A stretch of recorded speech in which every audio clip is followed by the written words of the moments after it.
तुमच्या नात्यात अचानक दुरावा वाढतोय का?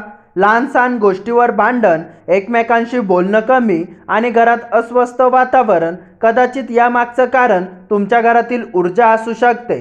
आज आपण जाणून घेणार आहोत वास्तुशास्त्रानुसार घरातील ऊर्जा नात्यावर कसा परिणाम करते. नमस्कार मित्रांनो, तुम्ही पाहत आहेत ॲस्ट्रो अभिराज. या चॅनलवर आपण पाहतो वास्तुशास्त्र, ज्योतिष आणि जीवन सुधारण्यासाठी उपाय. नवीन असाल तर सबस्क्राईब करा आणि बेल आयकॉन दाबा, कारण आजचा विषय तुमच्या नातेसंबंधांशी संबंधित आहे. नातं आणि ऊर्जा याचा संबंध. वास्तुशास्त्रानुसार प्रत्येक घरात एक एनर्जी फ्लो असतो.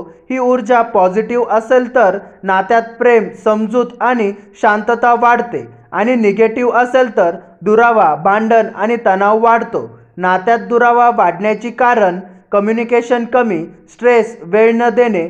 पण घरातील ऊर्जा देखील एक मोठं कारण असू शकते. घरातील निगेटिव्ह एनर्जीचे संकेत: सतत भांडण, छोट्या गोष्टी मोठ्या होता, मन अस्वस्थ, घरात शांतता वाटत नाही, झोप नीट लागत नाही, एनर्जी इम्बॅलन्स, एकमेकांपासून दूर राहणे, बॉन्डिंग कमी. वास्तुशास्त्रानुसार मुख्य चूक: बेडची चुकीची दिशा, रिलेशनशिप डिस्टर्ब, क्लटर, कचरा, अस्तव्यस्त घर, एनर्जी ब्लॉक, मिरर प्लेसमेंट चुकीची, मिसअंडरस्टँडिंग वाढता, लाईट आणि हवा कमी, निगेटिव्ह एनर्जी वाढते, ब्रोकन वस्तू, बॅड सिग्नल्स.